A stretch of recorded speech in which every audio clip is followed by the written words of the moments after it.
오늘 우리에게 주신 하나님의 말씀 보도록 하겠습니다. 히브리서 7장 1절로 10절 말씀입니다. 생명의 샘가 5월 18일 수요일 말씀, 존귀한 대제사장 멜기세덱 함께 읽겠습니다. 이 멜기세덱은 살렘 왕이요 지극히 높으신 하나님의 제사장이라. 여러 왕을 쳐서 죽이고 돌아오는 아브라함을 만나 복을 빈 자라. 아브라함이 모든 것의 10분의 1을 그에게 나누어 주니라.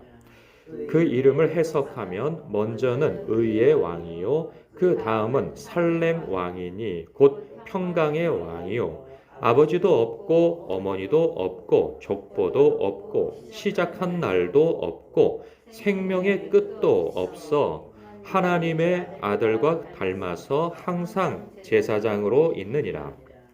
이 사람이 얼마나 높은가를 생각해 보라. 조상 아브라함도 노량물 중 10분의 1을 그에게 주었느니라. 레위의 아들들 가운데 제사장의 직분을 받은 자들은 율법을 따라 아브라함의 허리에서 난 자라도 자기 형제인 백성에게서 10분의 1을 취하라는 명령을 받았으나 레위 족보에 들지 아니한 멜기세덱은 아브라함에게서 10분의 1을 취하고 약속을 받은 그를 위하여 복을 빌었나니 논란의 여지 없이 낮은 자가 높은 자에게 축복을 받느니라. 또 여기는 죽을 자들이 10분의 1을 받으나 저기는 산다고 증거를 얻은 자가 받았느니라. 또한 10분의 1을 받는 레위도 아브라함으로 말미암아 10분의 1을 바쳤다고 할 수 있나니 이는 멜기세덱이 아브라함을 만날 때에 레위는 이미 자기 조상의 허리에 있었음이라. 아멘. 어제의 마지막 본문 6장 20절에 보면 예수께서 멜기세덱의 반차를 따라 영원한 이 대제사장이 되셨다. 이런 말씀으로 어제 6장이 마무리가 되어지죠. 오늘 말씀은요. 그 말씀을 받아서 멜기세덱이 레위 계통의 제사장과 비교해서 얼마나 우월한 존재인가를 변증해요. 멜기세덱은 그 창세기 14장에 등장하죠.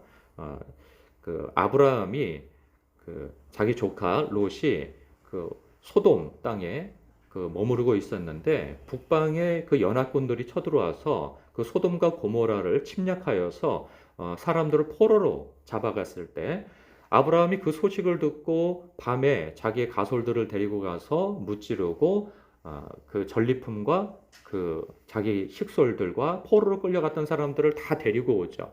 그리고 소돔 땅 근처로 이렇게 들어올 때 거기에서 멜기세덱이라고 하는 제사장이 그를 영접합니다. 그때 이 창세기에서 그를 어떻게 소개하고 있냐면 그는 지극히 높으신 하나님의 제사장이었더라 하면서 그를 이렇게 그가 누구인지를 드러내면서 그 제사장이 지극히 높으신 하나님의 이름으로 아브라함을 축복하는 장면이 나와요. 그랬더니 그 축복을 받고 아브라함이 멜기세덱에게 11조를 바치죠. 이제 그러한 내용을 이제 언급하고 있는 거예요. 그래서 그때 등장한 멜기세덱이 얼마나 신비스러운 존재인가 하는 것을 1절, 2절, 3절에 이렇게 언급하죠. 그러면서 3절 특히 보면 그는 아버지도 없고 어머니도 없고 족보도 없고 시작한 날도 없고 생명의 끝도 없어서 하나님의 아들과 닮아서 항상 제사장으로 있느니라. 그렇죠? 그러니까 어머니도 없고 족보도 없고 시작한 날도 없고 생명의 끝도 없는 이런 하나님의 아들, 즉 예수 그리스도와 닮아서 항상 제사장으로 있다는 거죠. 그때부터 지금까지. 그러니까 어떤 신비스러운 존재로서 부각을 하면서 바로 예수 그리스도가 이 멜기세덱의 계통을 따라서 세워지신 분이다 하는 것을 지금 언급하고 있는 거죠. 그러면서 이어서 4절에 보면 이 멜기세덱이 얼마나 높은가를 생각해 보라 하면서 아브라함에게 축복했던 그 내용을 언급하고 있어요. 그러니까 보면 레위 지파 지금 왜 이 이야기가 나왔냐면 1세기 때 유대인 그리스도인들이 그 예수를 믿는 것 때문에 당하는 고난 때문에 결국은 과거에 믿었던 유대교로 다시 되돌아가는 거죠. 그러면 유대교로 다시 돌아간다는 것은 옛 제사 방법으로 되돌아가는 것이고 그 옛 제사를 운영하는 사람들이 레위 계통의 제사장들이란 말이죠. 대제사장도 레위 계통에서 나옵니다. 그러면 눈에 보이는 그러한 어떤 제사를 운영해 가고 있는 사람들, 그들의 우월성 때문에 되돌아가는 거겠죠. 그런데 실제로는 그렇지 않다는 것을 변증하고 있는 거예요. 레위 족속을 통하여서 그 율법에 따른 레위 계통에서 이제 계속 제사장이 나오는데 그러면 이 레위라고 하는 사람은 언제 나왔냐라는 거예요. 그 시기적으로 보면 보세요. 아브라함이 있어요. 그리고 한 다음에 그 아들 이삭이 있죠. 그리고 그 이삭의 아들이 야곱이에요. 그 야곱의 12아들 가운데 누가 있어요? 레위가 있어요.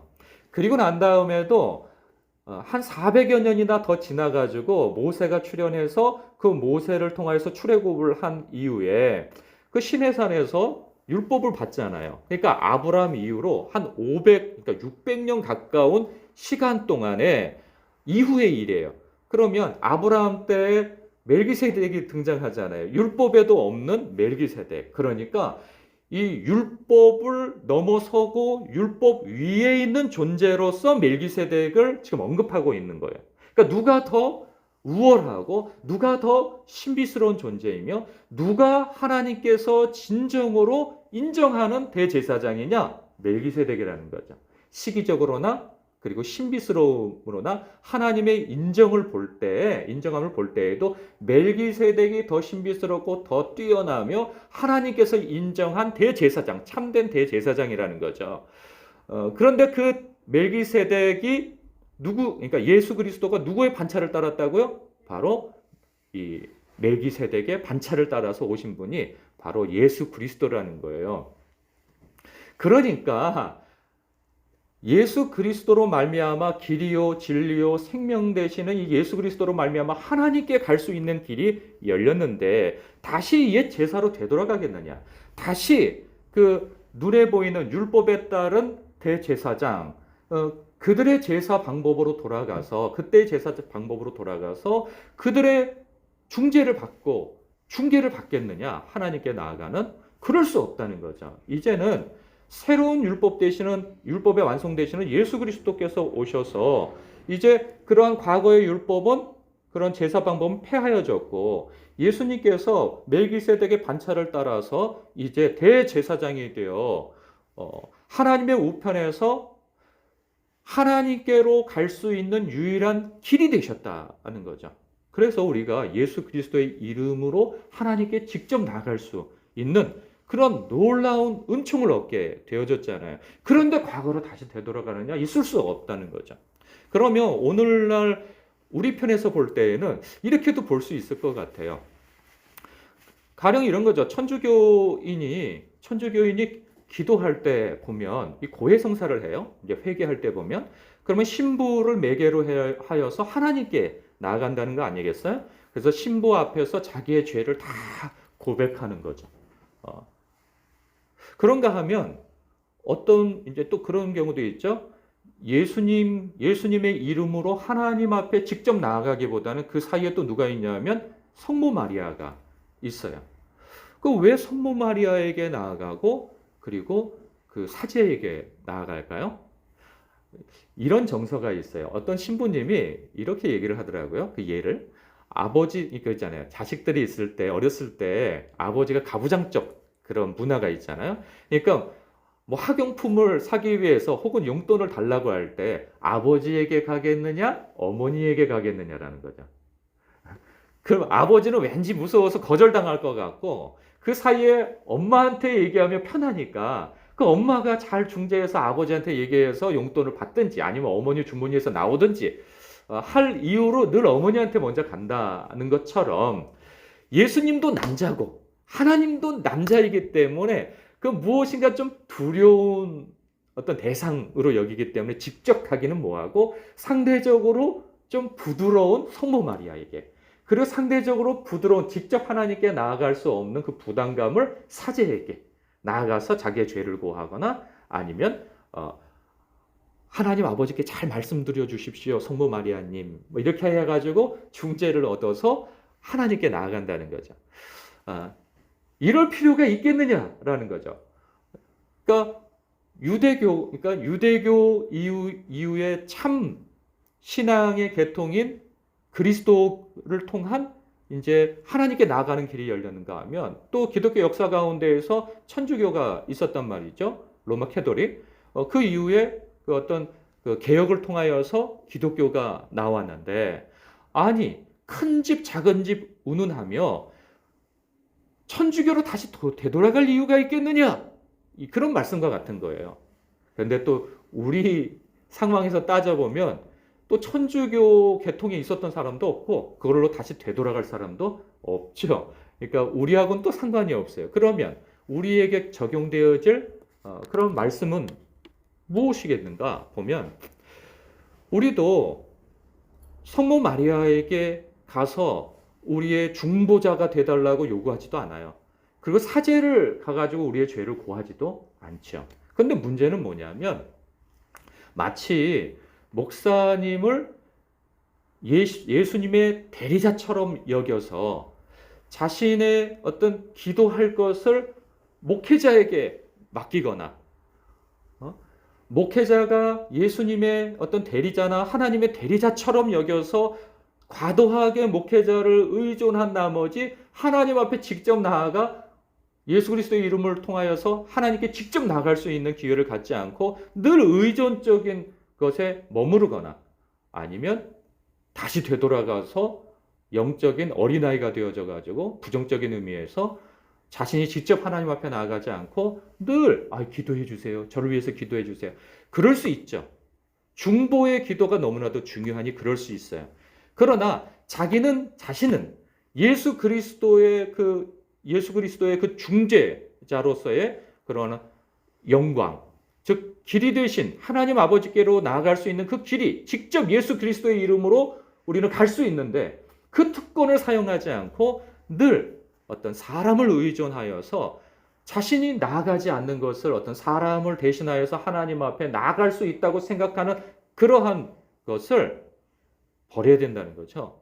그리고 예수 그리스도의 이름으로 하나님께 직접 나아갈 수 있는 그런 은혜로 걸어 들어갈 수 있는 사람이 되어야 한다는 거예요. 근데 또 여러분에게 이것도 적용이 되지 않아요. 여러분 잘하고 계시는데 그 잘하고 계시던 대로 하나님 앞에 예수 그리스도의 이름으로 늘 나아가셔서 때를 따라 돕는 은혜를 얻으시길 정말 축복합니다.